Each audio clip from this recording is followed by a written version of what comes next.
healthcare. Now we go on. 2015. Could they see that? 2015. You're dealing with the corn again. It was a good year. Obama. You had small. It was very small flood, flash flood happened at that time, but nothing major. But 2016, natural disaster, Obama, you had the West Virginia flood, and you had the Ohio Valley tornadoes. And you had tornadoes hitting, and they was going crazy at that time, but it still it wasn't as bad as some of the other areas. But in 2017, what do you have that was grievously bad? All you have to do is click your phone and you'll know what happened. Harvey was $107 billion in damage. Harvey was very bad. You had Irma and Maria, and you had these storms at that time. Now this grievously bad was under Trump now, because Obama going off the scene now. But this grievously bad happened at Trump time, and Harvey was one of the main storms that was very bad. Harvey caused more than Katrina. If you look at it, Harvey had hit the area, and they had, even 10 years later, they had a lot of the areas where Harvey hit had not been repaired. So we have to see this, because God wants you to know this. He put that in the Bible, so at this time, the Hebrew typology will come forward to you through his messenger, so you can see how God moving along with this nation. It's very important. Let's go even further. Let's deal with, after the natural disaster, let's go back to economics. This is the crucial area here. We need to see this.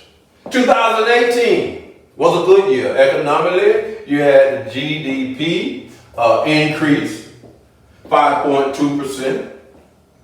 And you had the other, you had $1.2 trillion. You had a very good increase. So Trump was helped bringing back jobs and doing some things. So, I have to give him a little credit.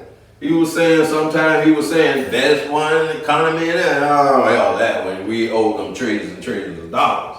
Okay, we owe a lot of trillions of dollars at that time. Okay, normally I put the amount up there because we start owing 20-something trillion dollars way before COVID.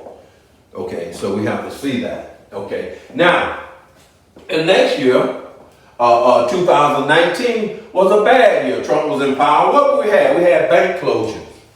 4 major banks was closed at that time. Many people would know, because some people wanted to go and get money out of the bank, especially people who had money and they were doing their investment. And some of them invest in, in the local grassroots environment, so they need sometimes cash money to get certain things done. And it wasn't happening.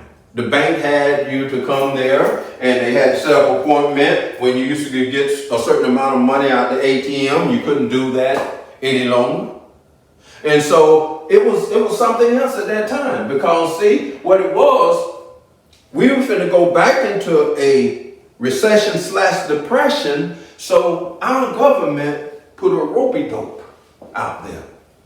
They put something out there to stop that. They need to stop the economy, because if they would have let the people rush the banks in 2019, then we would have had a full-blown depression. So they had to put a little halt on that. A lot of people don't know, because see, even in 2020, it's still about the economy. COVID-19 was not about natural disaster. It was not a bubonic plague. It was not anything that come naturally. It was placed there.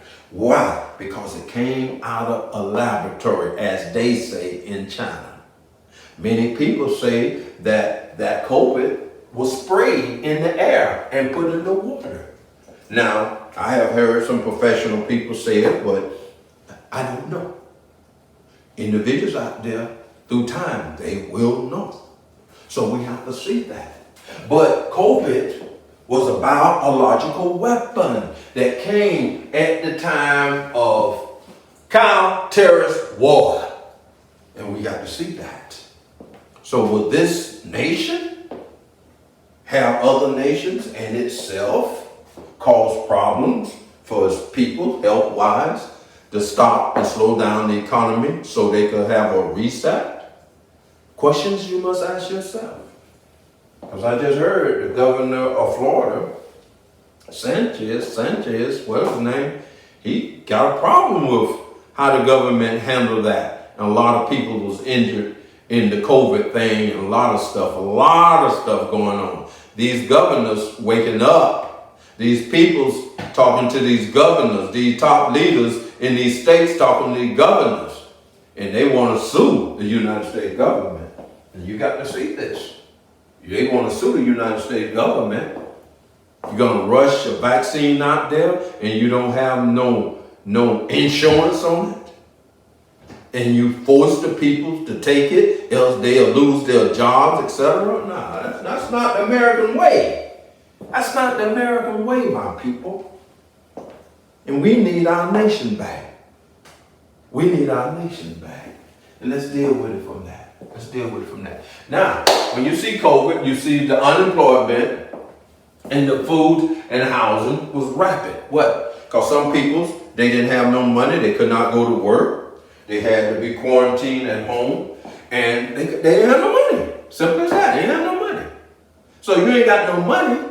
And the government started giving you little stimulus checks. What? They were give you stimulus checks and for the economy to fall like it was. So they did what they needed to do.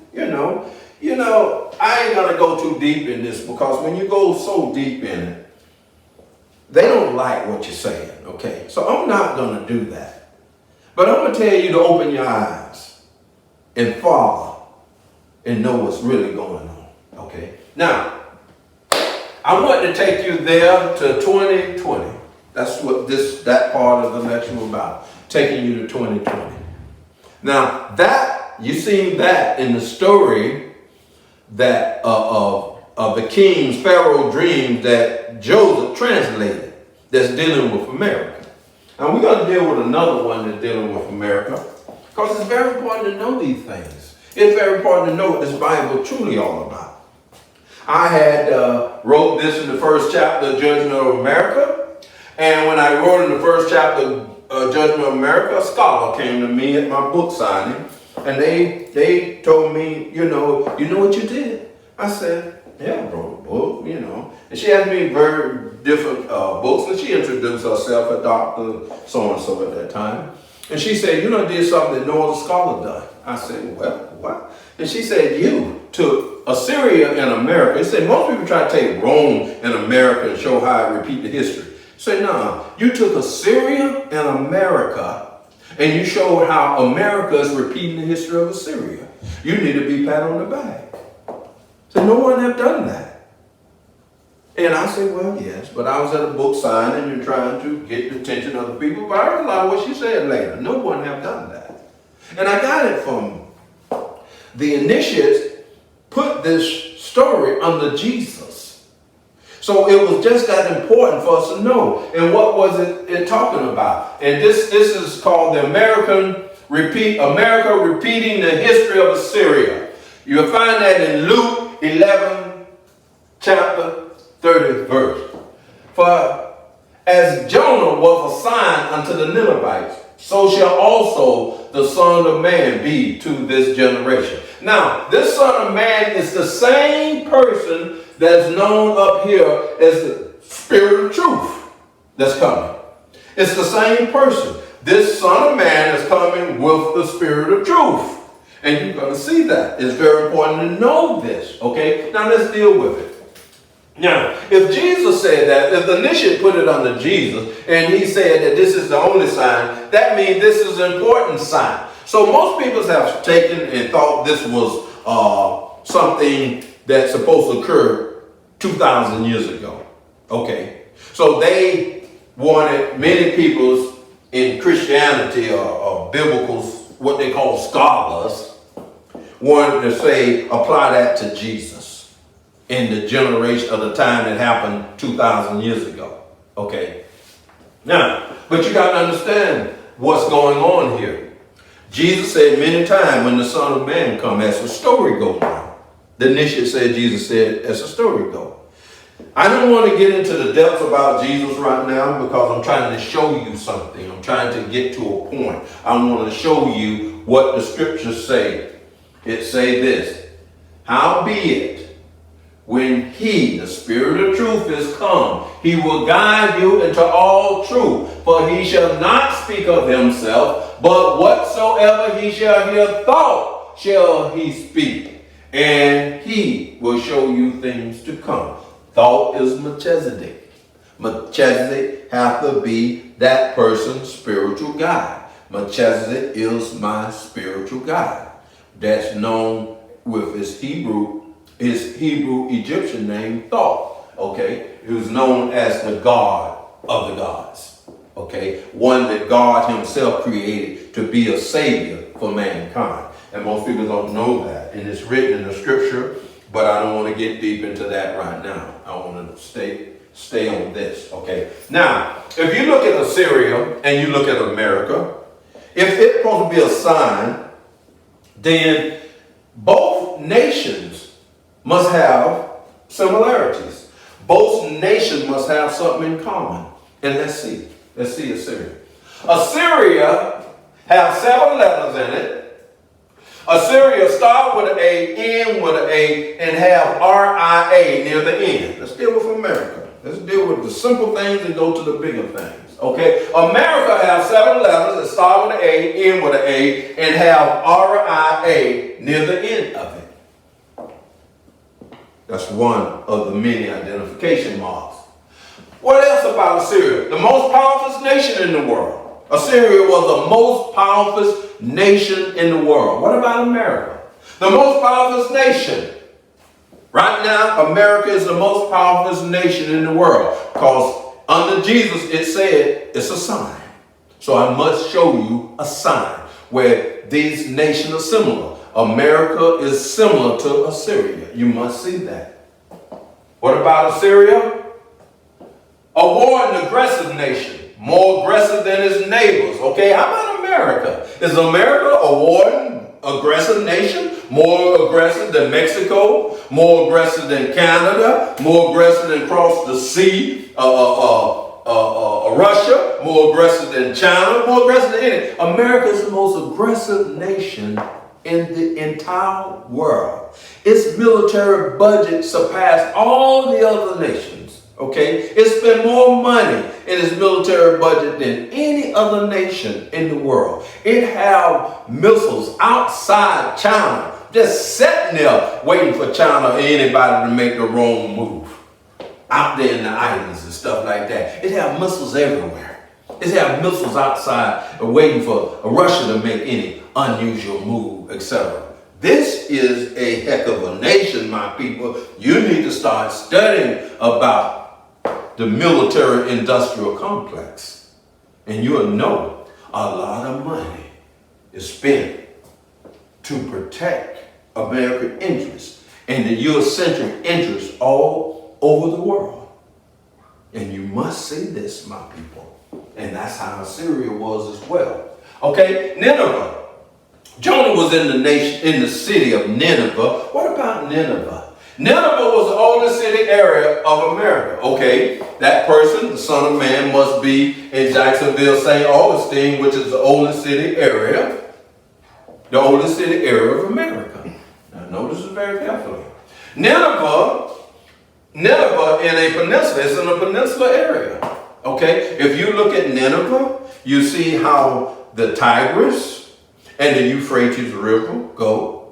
And that landmass tie-in up the top where you got that, and then it go down to the Persian Gulf, just like Florida. And we'll look at that, just like Florida. Okay, Florida, St. Augustine, in a peninsula-shaped area. Okay, you got the Atlantic, you got the Gulf of Mexico on the other side, and you have to see that. And also in Nineveh, that peninsula shape have a lake down in the bottom half of it. Do we have that in Florida? We have the Great Lake Okeechobee down in the bottom half, Okeechobee Lake. And we have to see this. Very important to know these things. Let's deal with the next thing. You have a city 20 miles outside of Nineveh called Calah, C-A-L-A-H. Well, do we have that in Jacksonville, St. Augustine area, Jacksonville? Okay, outside of Jacksonville is a city 20 miles outside of Jacksonville, spelled C-A-L-L-A-H-A-N, Calah, Callahan. You got Calah in Nineveh, 20 miles outside of Nineveh. You got Callahan, a town 20 miles outside of Jacksonville. See, when you find a revelation from God, and God have called you, you're not coming half-stepping. You're coming to tell the people, prove me wrong. See, I know who gave me this to give to you. It ain't about me. It's about you. See, you're God's. But you've been put in a voluntary slavery, and God is not going to tolerate it no longer. So it's time for you to begin to see and search for those individuals who really standing up for God. And you need to know that. And especially when he sends you a major prophet on the scene that's written in the book. You need to see it. Ain't no time for playing now. Ain't no time for playing. Okay, what else about Nineveh? Nineveh city was large in land area.